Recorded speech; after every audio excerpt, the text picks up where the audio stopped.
Halo, selamat pagi penonton-penonton semua.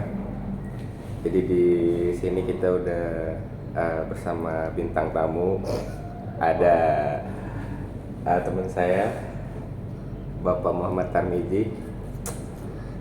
Seperti yang udah dijelasin kemarin, jadi untuk ide-ide ini udah ketemu. Kayaknya kita di sini mau coba bahas soal One Piece, bahas soal apa aja yang kita pikirkan tentang One Piece, gimana pendapat kita soal chapter-chapter yang ada di One Piece.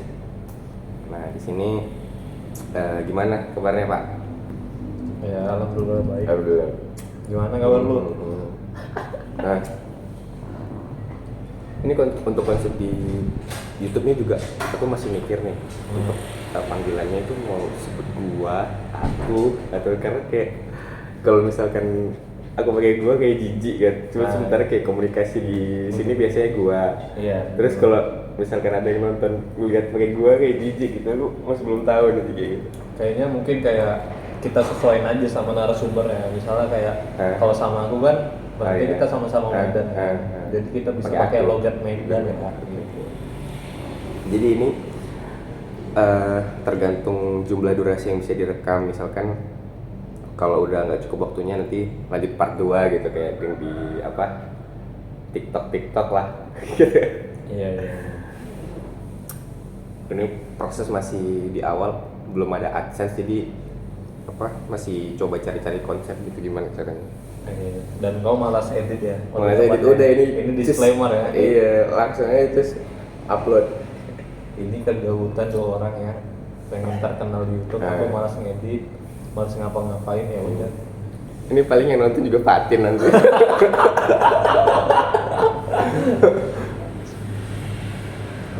Fatin hari ini nikah loh. Hari ini? Iya. Iya. Iya. Oh, tapi kan akadnya Agustus kan? Agustus ini kan Agustus kan? Agustus. Akadnya September deh kalau nggak salah. Gak tahu Iya, sih. ini kan Undoman tuh kayaknya. Iya, ada yang di Medan ya. Ya, berarti sekalian ucapin selamat di pernikahan Tin. Semoga acaranya lancar, menjadi keluarga yang sakinah mawaddah warahmah, sehat-sehat selalu. Ya, semoga selalu diberikan keberkahan lah. Ini udah jalan hampir 3 menit. Dengan omong kosong yang gak jelas ya. Gak apa-apa, berkembang aja. Orang belum ada AdSense-nya kok, penonton juga ya si Fatin juga nih. Jadi soal One Piece nih, Ji. One Piece itu arc favorit kau di mana, Ji? One Piece. Kalau bicara art, kayaknya favorit aku tuh di perang Marineford sama Enies Lobby sih. Marineford. Iya. Itu bagian mananya Marineford? Ya nggak spesifik sih, kayak keseluruhan kayak bagus kan. Mulai dari ya start dari Luffy sama kawanan yang kabur dari Impel Down, jatuh dari langit itu loh. Yang mereka naik kapal baru melesat ke atas, habis itu jatuh dari langit kan. Mulai dari situ sih kayak wah kerasa banget kan. Kalau cerita Marineford itu kan dia lanjutan dari Enies Lobby. Enies Lobby, Impel Down. Ya. Itu tahapannya emang kenapa bisa dibilang jadi arc yang favorit banyak orang, karena di situ klimaks dari beberapa arc gitu yang udah dibangun ceritanya gitu, dan endingnya ya bisa dibilang nggak sesuai ekspektasi, ya es mati kan gitu. Benar. Es mati, si Ryoga mati. Iya. Sad ending lah. Sad ending, tapi ya nggak benar-benar hancur lah, karena masih bisa dibantu dengan Shanks. Mungkin kalau nggak dibantu dengan Shanks, ya nggak ada lagi tuh kayak Luffy dan lain-lain, kayak abis kan gitu. Ya memang kalau cerita yang bagus itu kan emang harus dijatuhin dulu, baru ada cerita epic comeback-nya kayak gitu kan. Jadi ini ibaratkan Luffy jatuh, habis itu epic comeback, dan karakter-karakternya diganti, kayak sosok kakak diganti Sabo. Iya. Terus di sini ada juga gerakan baru, perubahan besar-besaran. Ada Marshall Dietrich tiba-tiba ngambil kekuatannya Shirohige, terus jadi Yonko baru gitu. Luffy juga dari situ bikin tato 2D for year ya. Iya. 2D for year 2 hari diganti jadi 4 tahun atau 3 tahun? Pertama 3 hari jadi 3 tahun. Oh 3D. Iya. Oh. Kan 3D jadi. Oh 3D 2Y ya? Iya. Oh, 3D 2Y. 3D 2Y. D-nya itu dihapus, disulang. Di situ emang keadaannya udah terpisah kan sama teman-temannya. Dan itu tuh sebenarnya 3D2Y itu terinspirasi sama ini loh, sama ada film tentang The Good Reader, is Liar. Pernah itu 3D2Y juga? Enggak, jadi kayak si Good Leader-nya ini kayak membingungkan gitu arah kebijakan yang mana. Jadi di poster aku lupa itu tulisan atau film ya, pokoknya posternya itu satu orang dengan 2 bayangan kayak kiri kanan, jadi orang bingung dia maju kiri atau kanan gitu. Itu kayak ada salah satu teknik kepemimpinan juga. Dari makna dari tato itu gitu ya? Iya, makna dari Alda sebenarnya itu sering kayak mengaitkan beberapa cerita, misal cerita dewa atau cerita-cerita asli yang ada di dunia nyata, habisnya dipakai dia di One Piece. Nah, salah satunya itu. Dan benarnya kalau di Marineford itu kayaknya salah satunya arts yang Luffy tanpa teman-temannya. Semuanya kan selalu kan, mulai dari arts di Arlong, Alabasta dan lain segala macam kan selalu ada teman-temannya lah gitu kan. Kalau di sini tuh kayak di situ dia mulai kalau di politik itu kayak lobby negosiasi gitu loh. Dia kayak bisa merangkul segala macam. Dan disitulah kayak sebenarnya kekuatan Luffy yang paling mengerikan udah dibilang Mihawk di sini. Tahu nggak? Bisa membuat orang-orang terdekatnya jadi satu pendapat sama dia, jadi ikut dia gitu.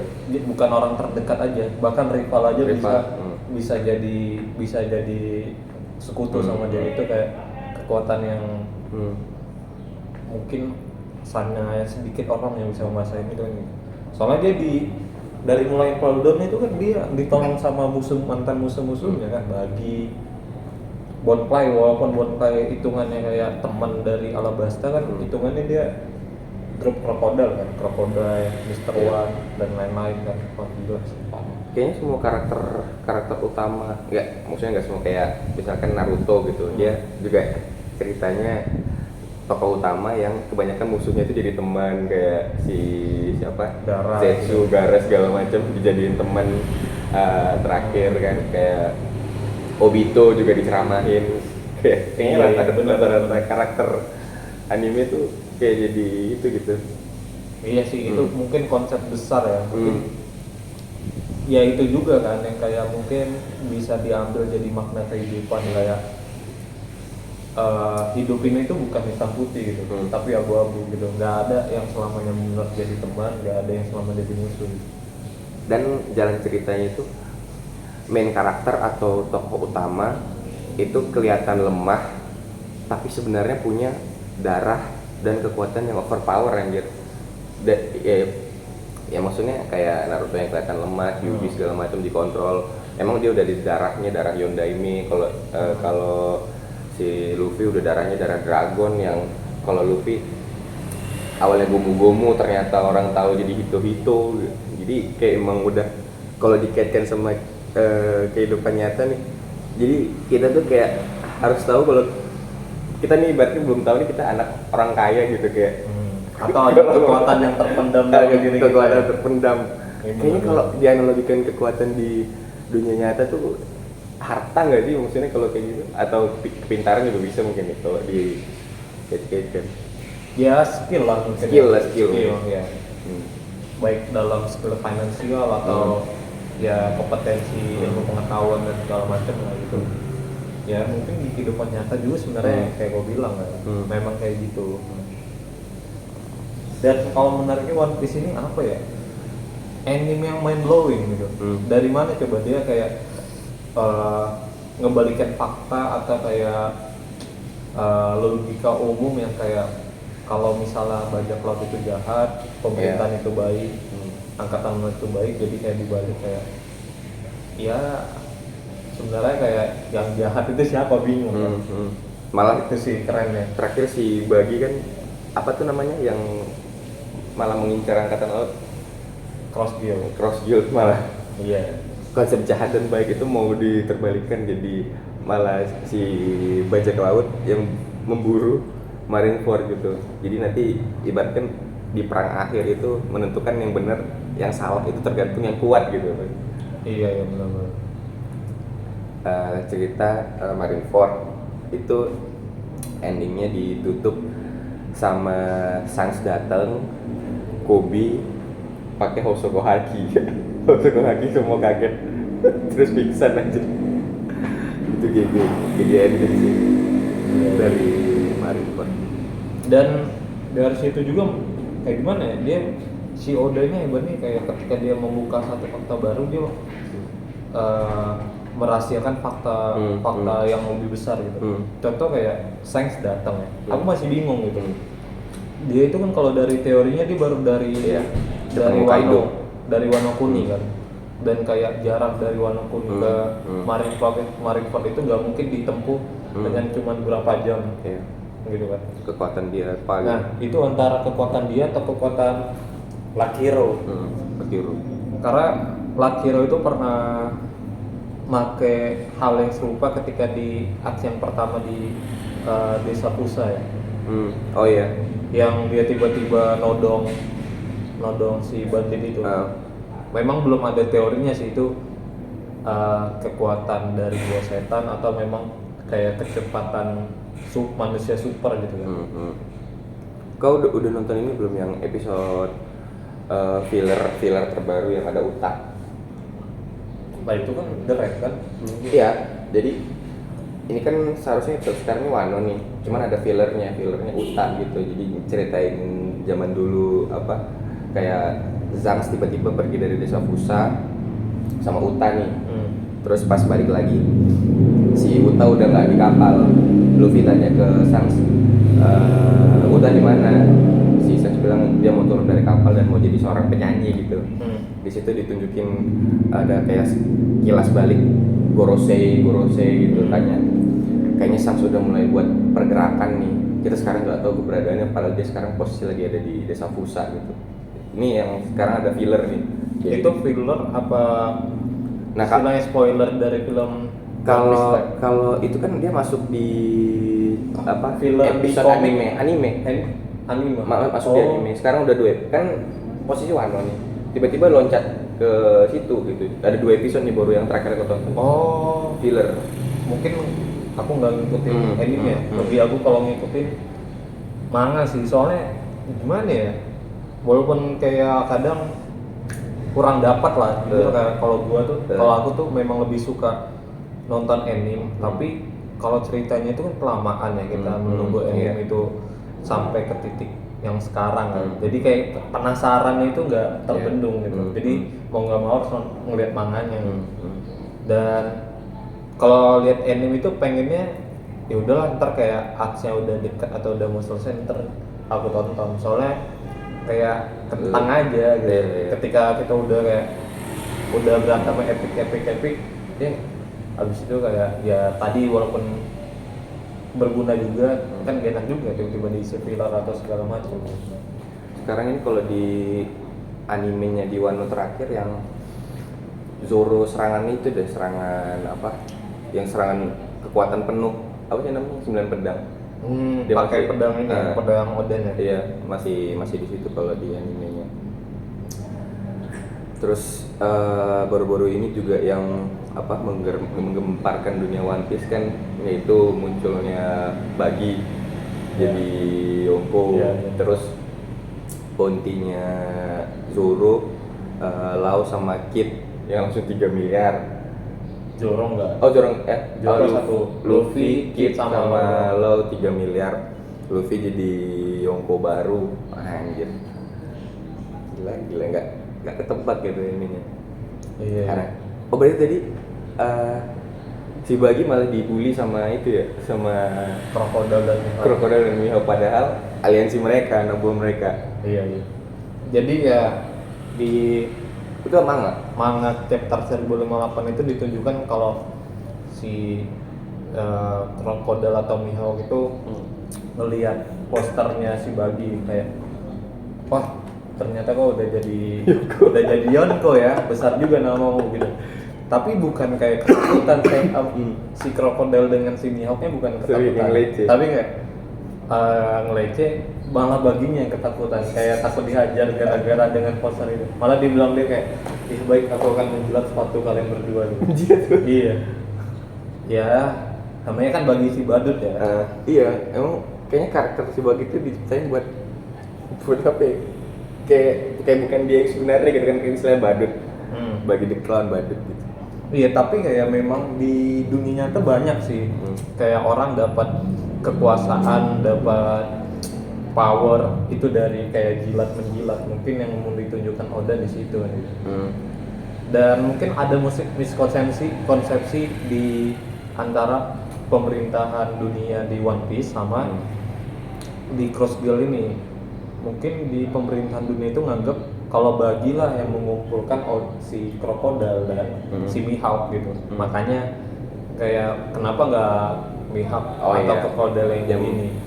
Karena mereka kayak merasa, wah ini si Bagi nih yang mengumpulkan mereka berdua gitu. Karena riwayatnya dari Impel Down itu kan mulai kebuka kalau dia ini kru bajak laut Gold Roger, teman baik Sainz, makanya dari situ mungkin yang miskonsepsi itu tadi kan dari pemerintah jadi nganggep, oh ini si Borjong nih yang bawa mereka semua. Apa namanya, pengaruhnya besar banget lah gitu. Bahkan mungkin dari yang konsep mereka memburu angkatan laut itu, pemerintah dunia itu juga nganggep si Bagi otaknya. Karena dari segi finansial yang paling kaya kayak si Bagi di antara si Mihawk dengan Krokodil. Karena dia kan sebelum ketangkap kan kelihatan dia punya bisnis. Jual itu senjata ya? Jual senjata kemana gitu. Kayaknya dari situ sih. Kalau si Mihawk sama Krokodil ya, kalau Mihawk udah jelas, dia itu prinsipnya duit sih. Kalau Krokodil kayaknya kekuasaan ya. Karena malah kalau dari bounty yang baru rilis itu tinggian Mihawk kan? Iya, paling tinggi Mihawk gitu, 3,9, hampir setara dengan Shanks kan gitu. Lebih tinggi dari Luffy, lebih tinggi dari Yonko. Iya, lebih tinggi dari Tes juga ya? 3 Yonko. Bagi, Luffy sama Marcel the Teach. Oh iya, gila. Bounty tertinggi sekarang ya Shanks sama Mihawk. Kalau Big Mom sama ini kan udah nggak hitungan lah. Oh iya, itu 2 orang itu masih belum muncul lagi ya? Belum tahu ya. Yang di bawah gunung kan? Iya, tapi iya bingung juga ya antara kalau Yonko di penjara lucu juga sih memang. Kayak nggak ada harga diri, mending dibunuh ya. Atau pensiun. Mati nggak sih menurutmu itu? Enggak, jarang. Kalau di One Piece itu terkenal Oda itu jarang mematikan karakter gitu. Oda mematikan karakter, menurut aku karakter yang sampingan, kayak misalnya si Pedro. Siapa? Kurozumi itu yang rambut merah. Yang klien Kurozumi yang rambut merah yang pelukis. Itu kan mati kan di Wano. Di apa? Oh iya, ya itu kan masih mati kan. Ini siapa? Si Badut itu kan. Itu kan kayak karakter sampingan gitu. Belum ada karakter yang benar-benar kuat yang dimatiin. Bahkan kayak Rox the Sabex itu aja masih hidup katanya kan gitu. Karena kalau misalkan si Kaido mati juga masih ada plot yang belum selesai kayak Yamato. Kayak masih ada konflik yang belum selesai sama si Kaido kan.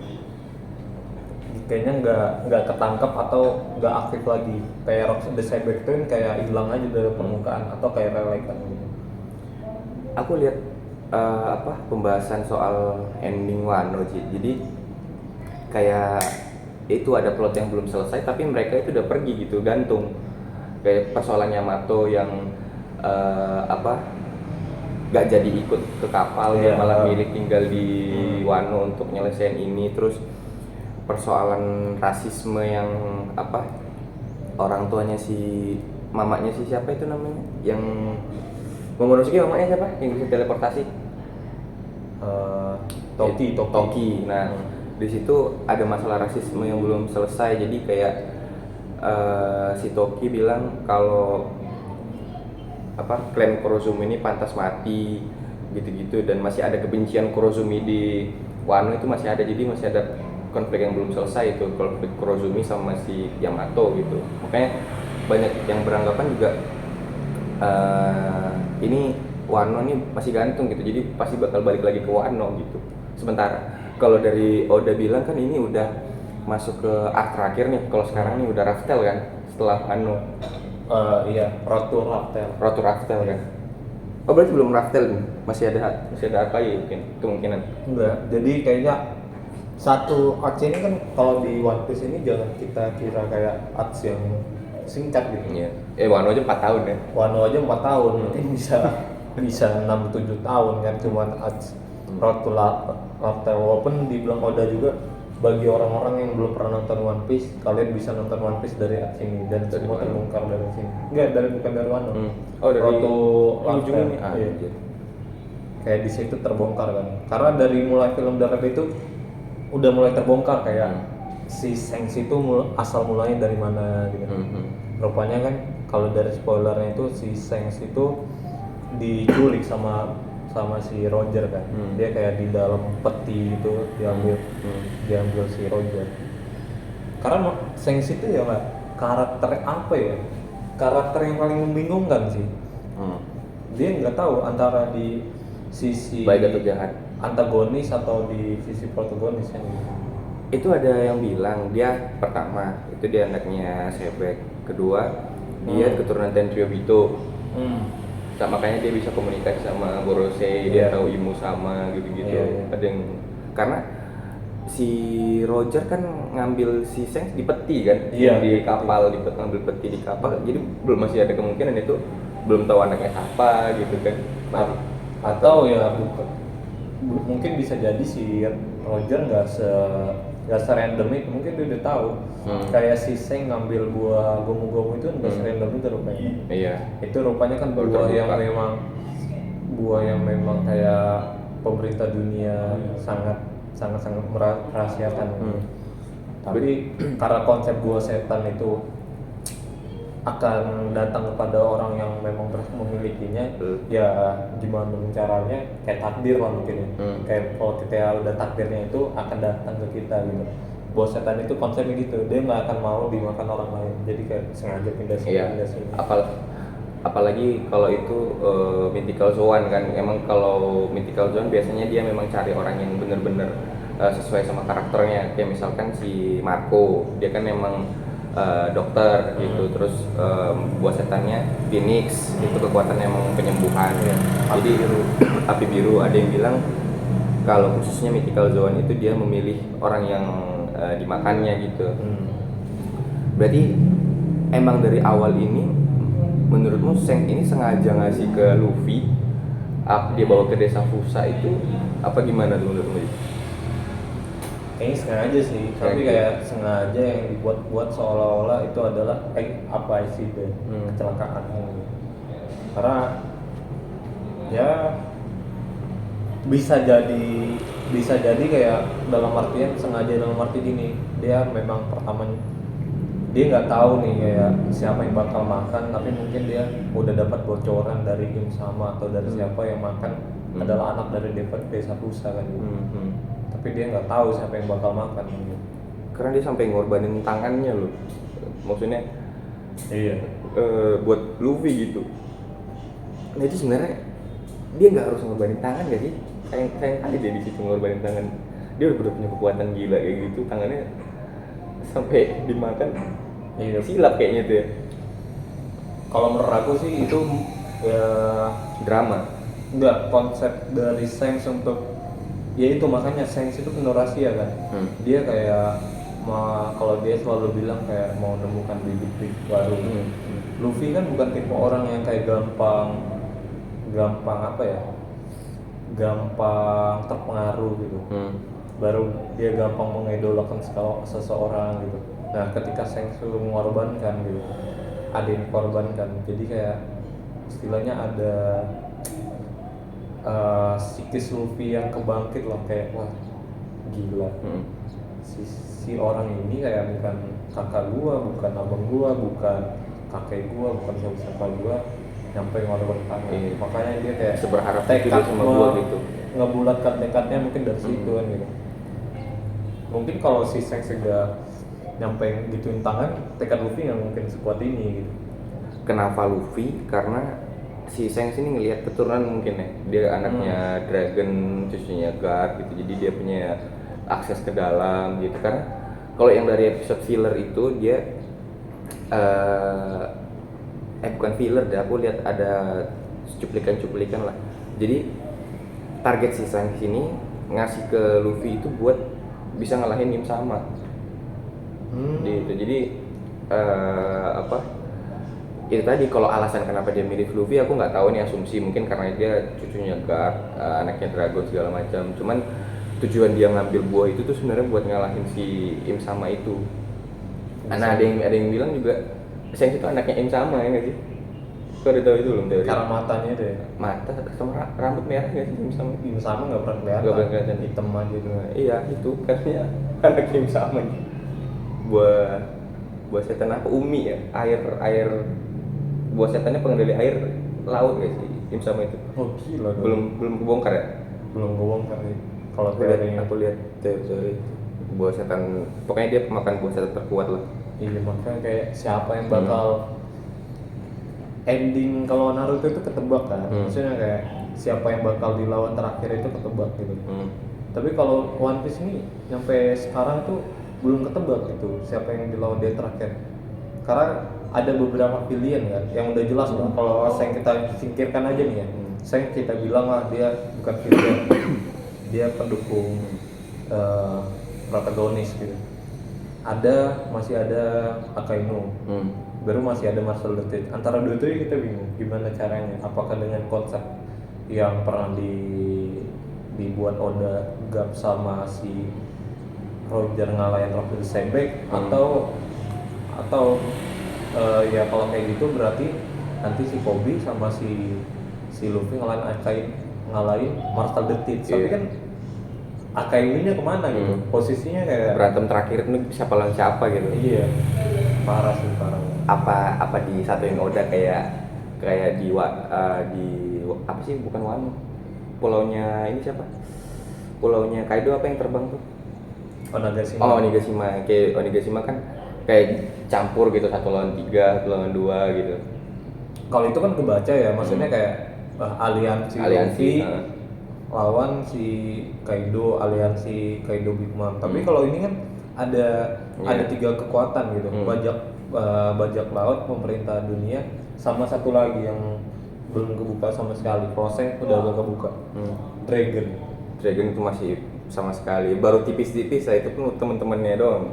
Yang sapu segala macam. Kalau jati diri dia anjir masih rahasia. Iya, kalau dari pemerintah dunia kan sebenarnya pemerintah dunia itu yang paling ditakutin bukan Shang sebenarnya, masih Dragon sih yang paling ditakutin. Nah endingnya itu gimana gitu, Dragon lawan siapa, siapa gitu, lebih complicated. Gak bisa, kalau Naruto kan kayak dia memang copy dari kisah masa lalu Hashirama lawan Madara. Iya, gitu. udah pasti. Atau kayak Sasuke di akhir. Iya, atau kayak si sebelum Madara sama si Hashirama itu kan lawan dewa juga. Iya. Indra sama Sasuke, Naruto siapa gitu. Iya, Hagoromo ya. Hagoromo. Hagoromo lawan Indra lawan itu kan. Kalau ini kayaknya nggak bisa, kayak nggak mungkin kayak Kobe lawan Marcel Detit kayak.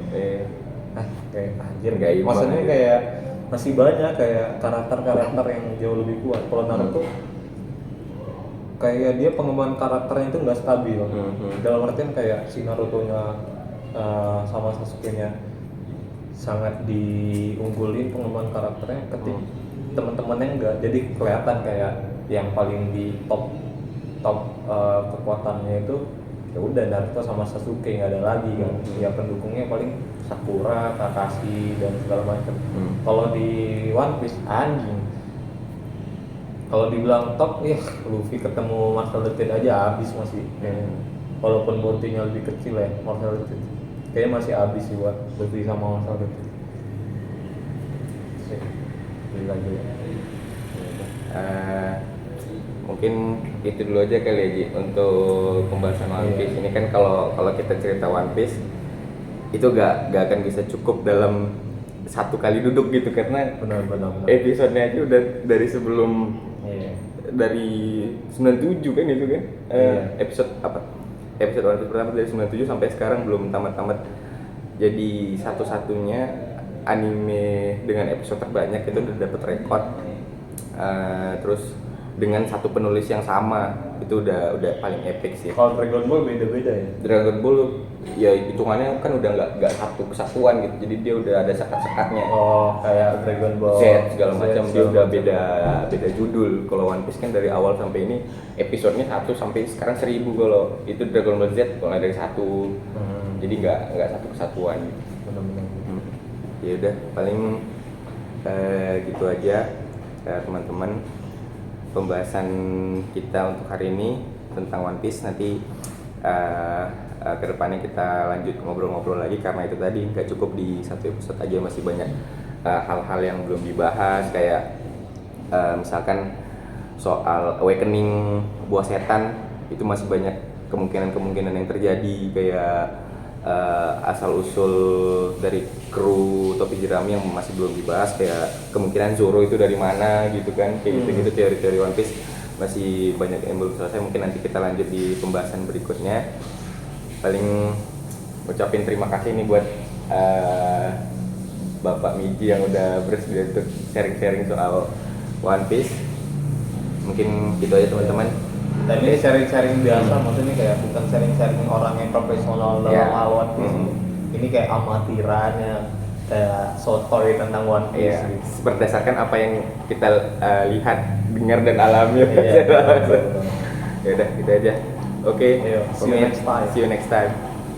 Dah.